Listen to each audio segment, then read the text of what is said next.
All right. Good morning, friends. It is the Tuesday before Christmas. I just want to pause for a second because that feels so weird to say because this year has just been 2020. It's going to be different. It's going to be one for the books, that's for sure. So I'm really excited to come to you today with a lot of information on dark leafy greens. This is Quarantine Kitchen episode number 15.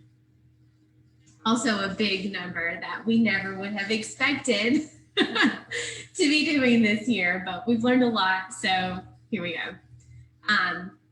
So gather my thoughts. All right.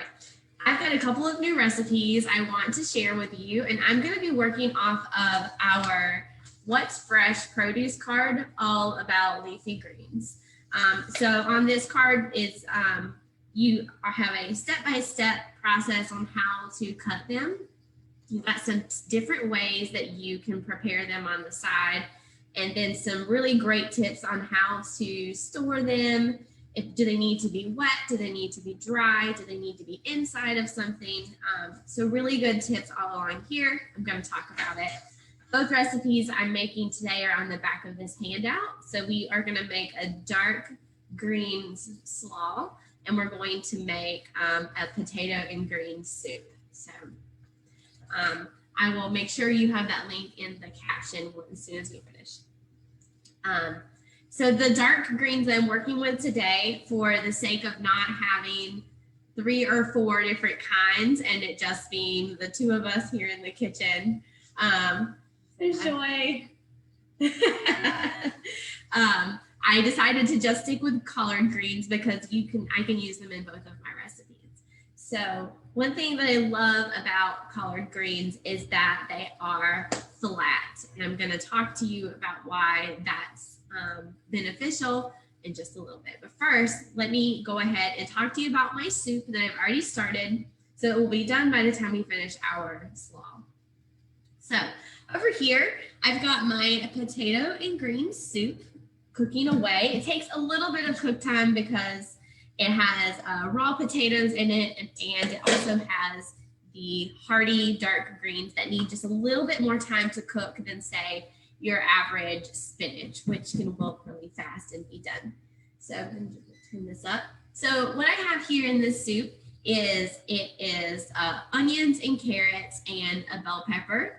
I cubed up some potatoes, and I started with the hard vegetables first. So a little bit of oil in the pan. Once it was hot, I added the I added the onions, let them get almost clear, and then I added my carrots, did the same thing for a couple of minutes, and then I added my bell peppers.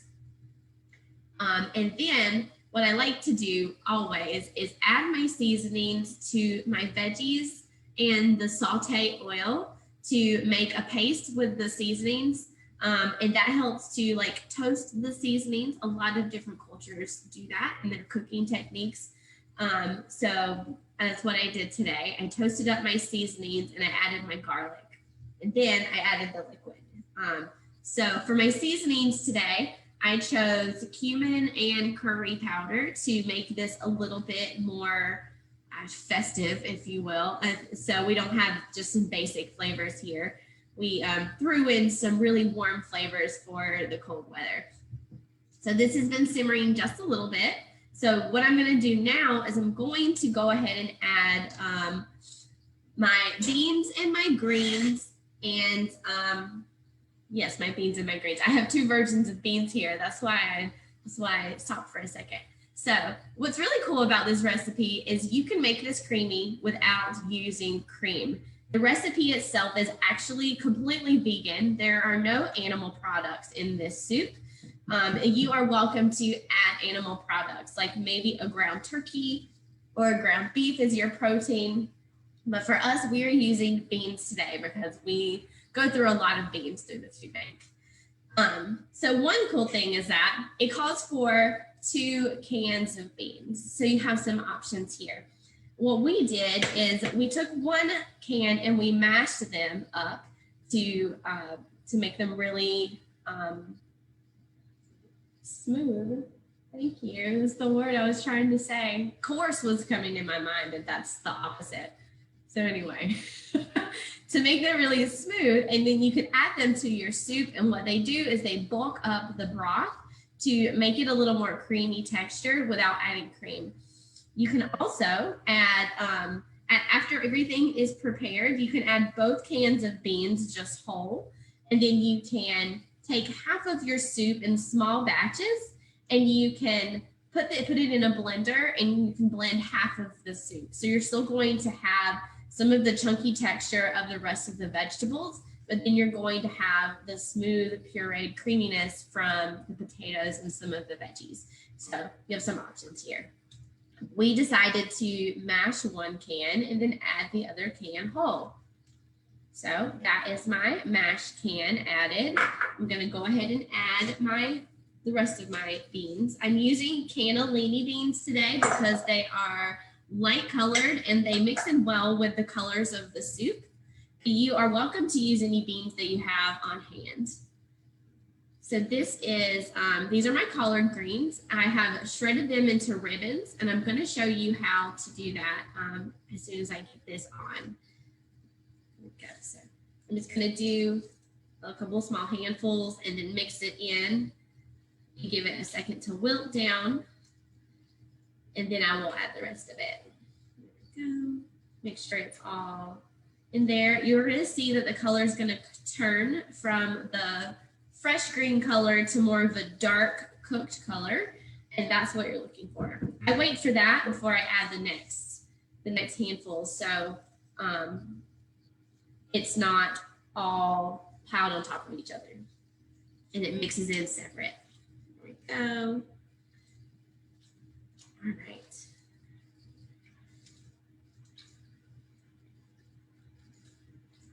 Okay, and here's the last bit. So this is a hearty vegetable soup. As you can see, it's basically green now. Go. Make sure everything is covered up by the broth. Perfect. All right, I'm gonna add my lid back. I'm gonna bring this up to a boil since the temperature went down a little bit, and then I'm going to turn it down to a simmer and give it about 10 or 15 minutes. Cool. Here. Okay, so our soup is going. Now I want to show you how I like to prepare collard greens. There are different ways. Everyone has their own way to do it. Your mama or your grandmama taught you how to prepare them certain ways. One of those ways is low and slow with a salty piece of cured meat, and it's delicious and it's traditional for us in the South. It's definitely a cultural food, but along with that, salty meat in there can be a lot of extra salt that you don't need. So I'm going to show you a way that you can prepare it that is really fresh and bright.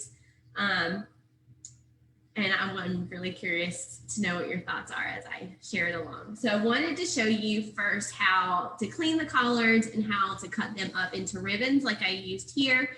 And I'm also going to use ribbons for the slaw. So I'm going to move over here to my prep sink where I've got some collards already cleaned or in the sink of water.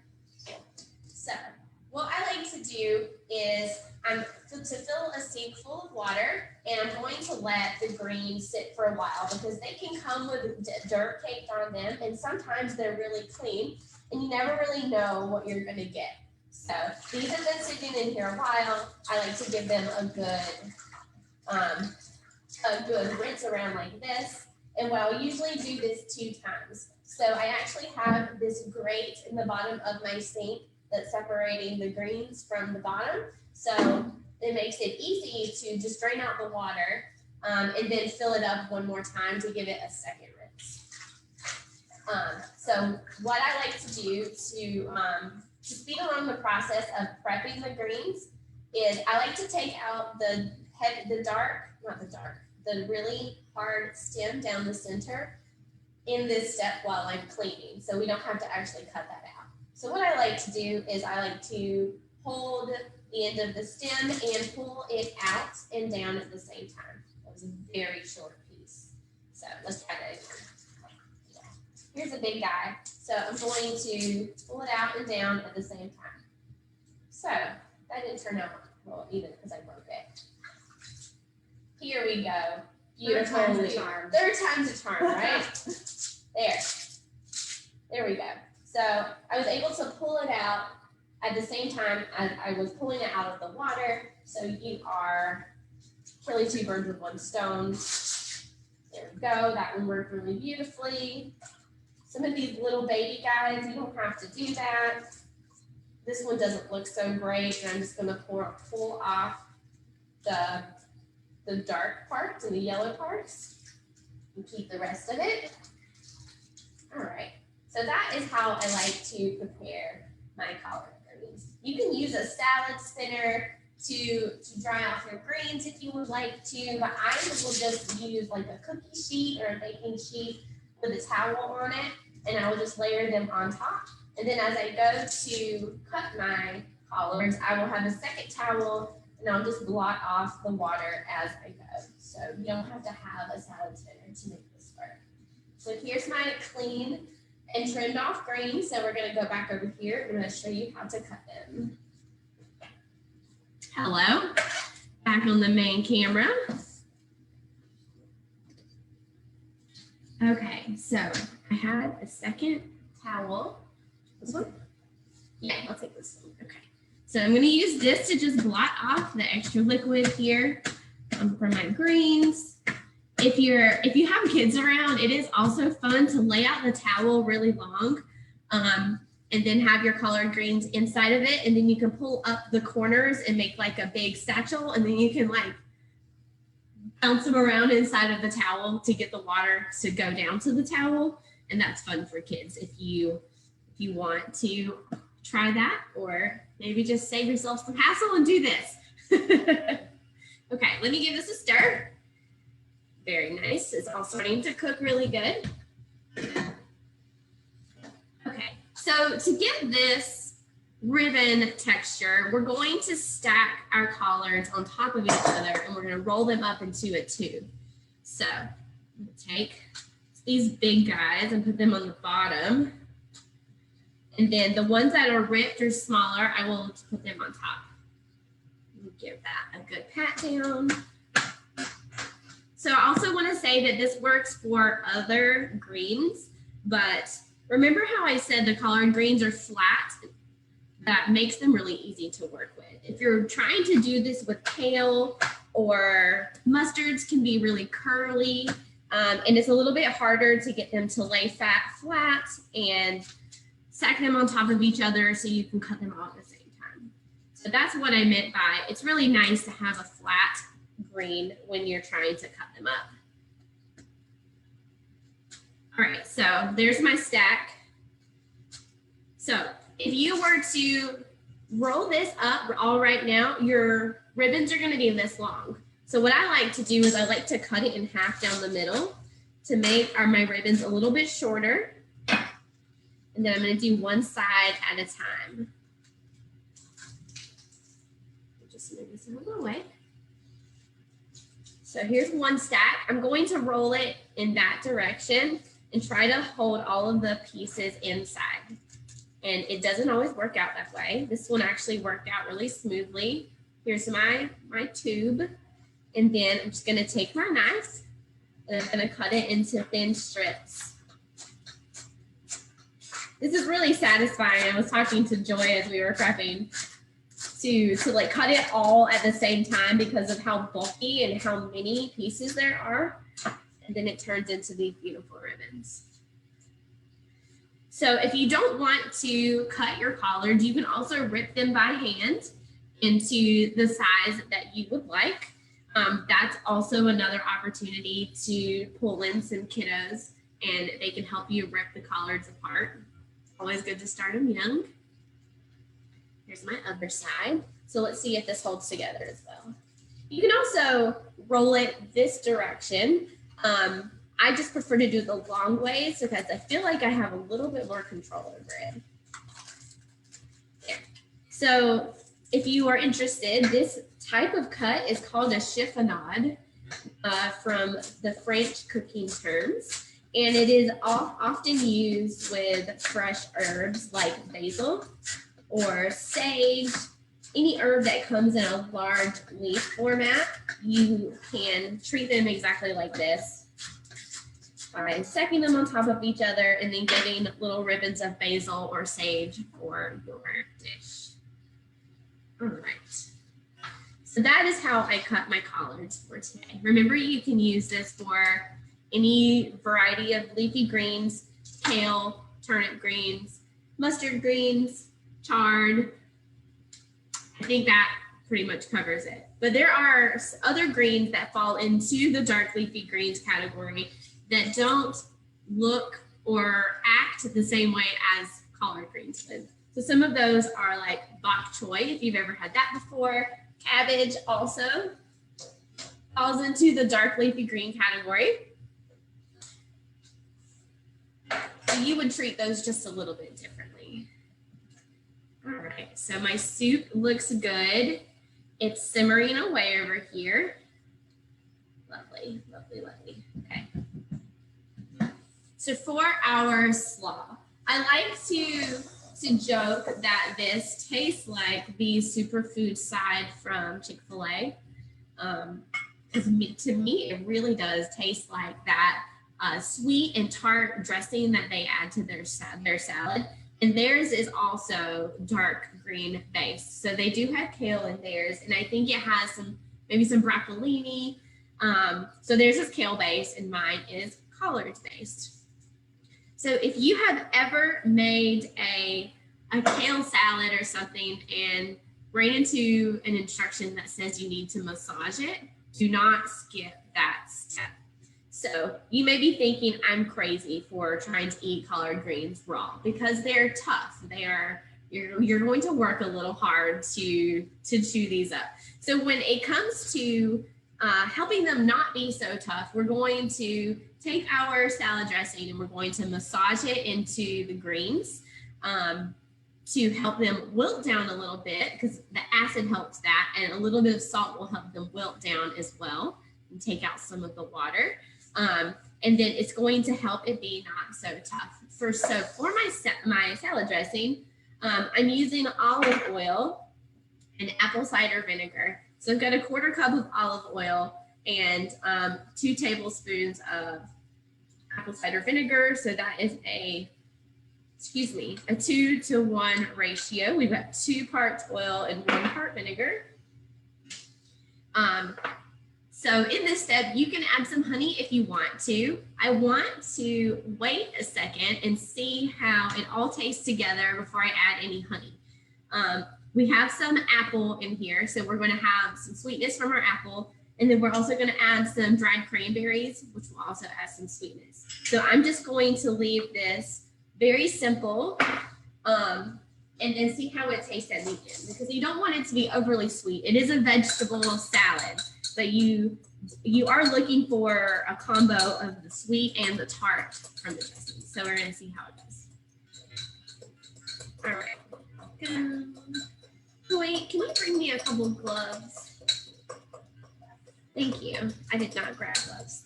So I'm just, I don't know if you even noticed that the color of this changed while I was mixing together the oil and the vinegar. I'm emulsifying this to get it all mixed together and hopefully not separate. Okay, so I'm just going to pour all of that on top of my collards. Thank you. It'll be easier to do this with gloves for the sake of the camera. You are not required to have gloves to do this. If you want to keep your hands clean, you can use a couple of Ziploc bags on your hands, and that will help you keep your hands from getting oily. But I like to do this barehanded. It's satisfying. That's the word of the day, Joy. Satisfying. Oh, yeah. I've said that so many times. I'm like, this prep step is so satisfying. Okay, So the color of your greens are going to immediately go to a really bright green color because that is the acid affecting the greens. So all I'm doing is taking big handfuls and I am just running my fingers through it and giving it a massage to help break them down a little bit. And also get everything really nice and coated. This isn't a salad that you want to just pour dressing on top of. You got to make sure the dressing is incorporated into the greens. So any dark leafy greens will work in this salad. Originally, we have a kale salad that's very similar to this. And you are going to massage it just in this way. So you can use your turnips. If you like the really strong flavor of mustards, that would be a really awesome thing to incorporate here. Sorry, okay. That camera will be back in just a minute. So if you can see how much, this is already reduced at least almost by half. Here, you can see how much it's reduced. All right, so what I'm gonna do, it doesn't take long. You see how quickly that massaging happened. So I'm gonna take my gloves off and I'm gonna mix in the rest of my ingredients. Okay, first let me give this a good stir. It's come to a good boil. Look at the beautiful colors in this soup. That's nice. All right.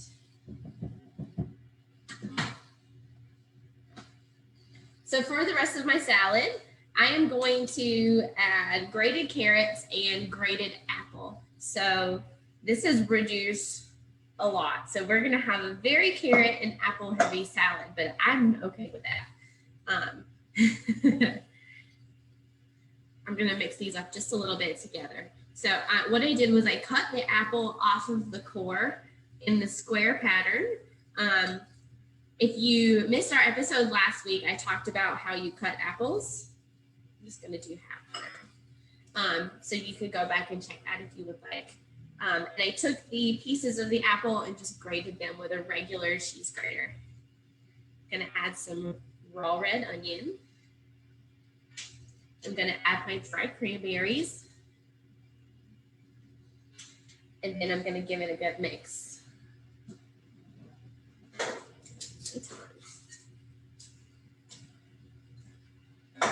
Beautiful. Oh, it smells so nice. Same. Like so I like it to be the heavy on all the other colors. I think I'm gonna mix in the rest of it. But do you see how this kind of looks like a slaw? It definitely looks like the superfood side for sure. Beautiful, beautiful colors. This, what's also really great about this recipe is that it holds up for leftovers. Usual salad greens that are really soft, like iceberg and romaine, all of those soft greens are going to wilt and get really soggy if they have dressing on them. So this is going to last. I will ask you to taste this first before you serve it and decide whether it is tender enough for you. With the small skinny strips that I made, it will get tender a little bit more quickly. If your cut is a little bit larger, it's going to take a little more time for it to get more tender. So you might need to, depending on how you plan to cut it, you might want to make this the night before and let it sit, and it'll be extra tender the next day. But not soggy. It's still going to give you bite and texture. Just the greens will be a little bit more tender. That is beautiful. I would put some, if I had some nuts, I would add some like walnuts to this or some almonds to this or anything. That would be delicious. So this is a really beautiful way to use up your greens, and you're going to keep all of the nutrients inside of the greens. So one thing about greens is that they are fantastic for soups. I'm sure you all have heard of something called a pot liquor. that is going to be your liquid at the bottom of your Southern collard greens pot. So that is where, of course, a lot of the flavor is, because salty meat cuts, right? All your flavor is going to be in there, but also a lot of the nutrients inside the collard greens can come out into the cooking liquid.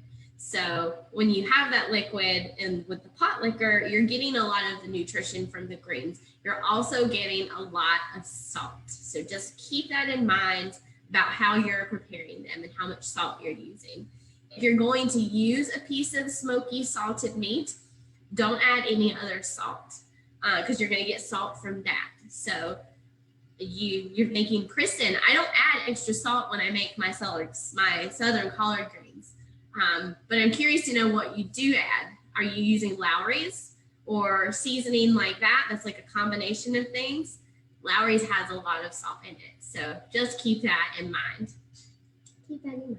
You can have your Southern collard greens because I love them and I make them myself. But just got to be a little bit careful on how much salt you're using. This looks beautiful. You see how big of a pot this makes? So this was about 1 bunch of collard greens for the soup, and the salad was also about 1 bunch of collard greens. Okay, let's see. A couple more things I wanted to share with you. So when it comes to picking your greens, you want them to be really hardy. You want your stems to be really hard. That's going to tell you that they're fresh. You don't want any yellow parts or slimy parts, but occasionally you're going to have that. You're going to find one piece inside of the bunch that might be slimy already. All you have to do is, once you get home, go ahead and inspect your greens and make sure that they're not slimy or yellow, because that can affect the rest of the greens. So pick those out. You want to store them inside of a bag, but you want to make sure they're not super wet when you do that, because the water is what makes them go bad a little bit more quickly.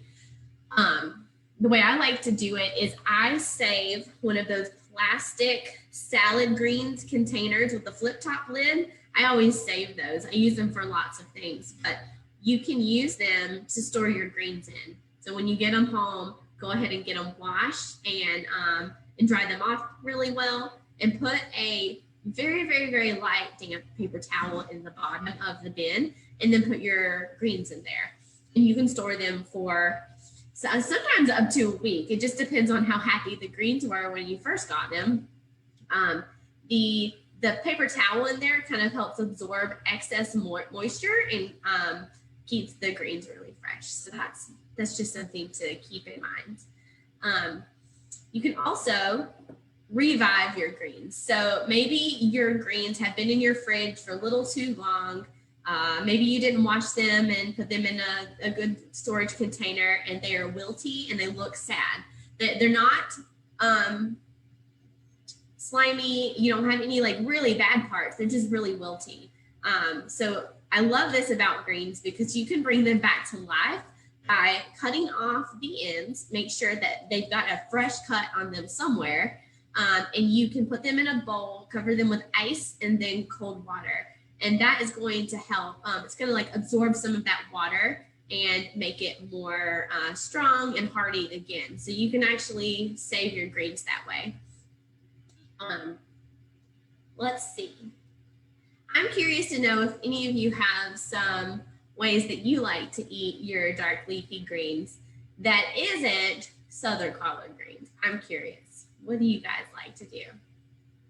Let me see if anybody chimes in there. Well, we're waiting for responses. I can say mine. Joy, how do you like to make your collard greens? I do love to make a good kale salad, but I also sometimes will saute kale with onions and garlic just to do a quick little saute. If I'm in a hurry, it's one of my favorite go-to recipes for leafy greens. Yeah, and I love that. So that's a really quick and easy way to cook them without doing the low and slow method.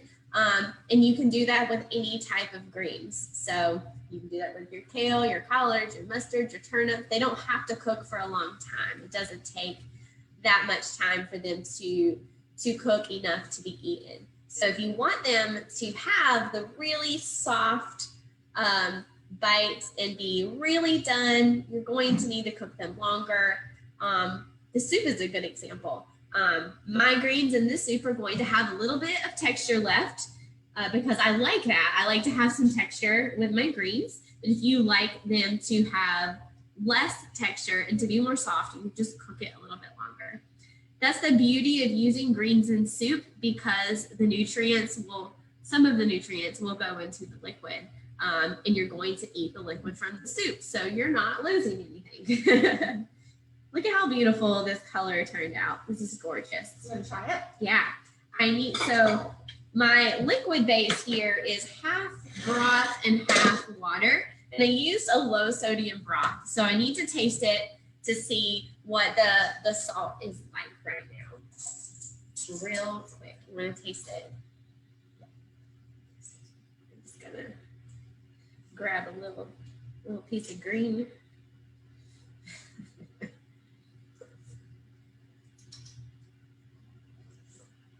I can taste that curry.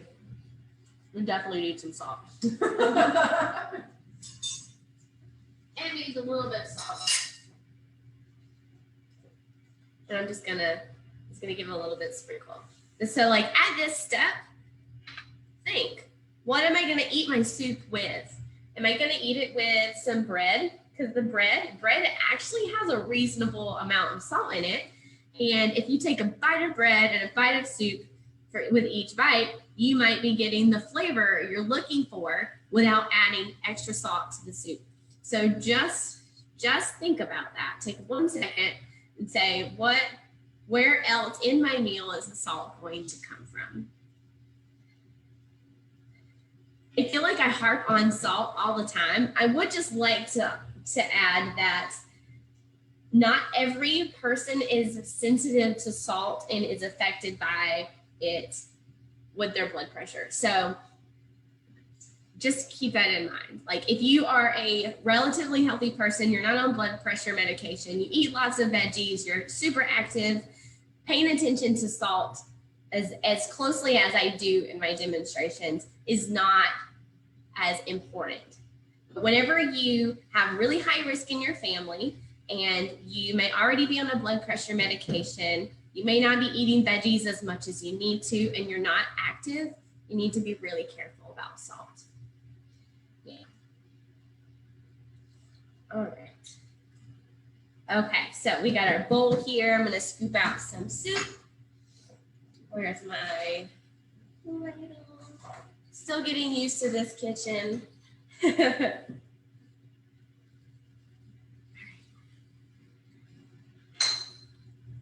So we got some really pretty yellow color in there from our curry powder. You can use all kinds of different flavors in this soup.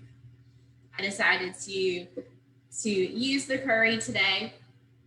In the past, I've just used simple Italian seasoning, garlic powder, onion powder, and that gives you a very familiar flavor profile.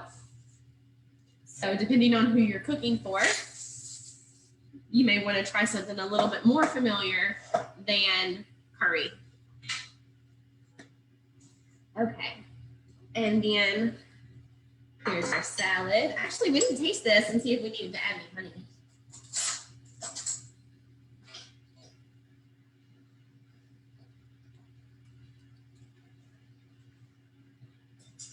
Oh yeah, add some honey.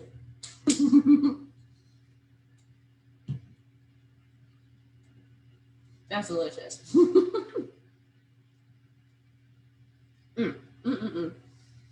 Actually, that does not need any honey because I got a cranberry. So even if someone else needs it to be a little bit more sweet, just put a little tiny drizzle of honey on top. There we go. Yum.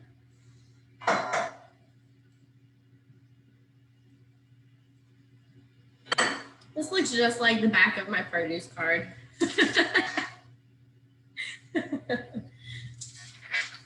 All right, friends. Well, I hope that you have gotten some good information today about greens that may be new to you. I hope it was helpful. I would love to hear from you if you have any questions, comments, or concerns about topics or anything. Talk to me. You can leave me a comment, or you can send a message to the Food Bank Facebook page, and I'll see it. So yeah, I appreciate you guys for showing up today. I can't see who all is here. I hope you all have a wonderful and safe holiday with or without your family. Please be safe, and have a wonderful holiday. We will see you in the new year, in the second week of January. So update our schedule is now the second and fourth Tuesday of each month instead of the first and third. Second and fourth Tuesday. So we'll see you on the second Tuesday in January. All right. All right. Anything you want to add, Joy? No, thank you for joining us for this new adventure that we've been on this year. And I'm really excited to try this soup. Do you want to try it right now before we get off? Yeah, the just camera? I can stand over here. All right. Usually I don't get to try it until after the camera's off. Live taste test.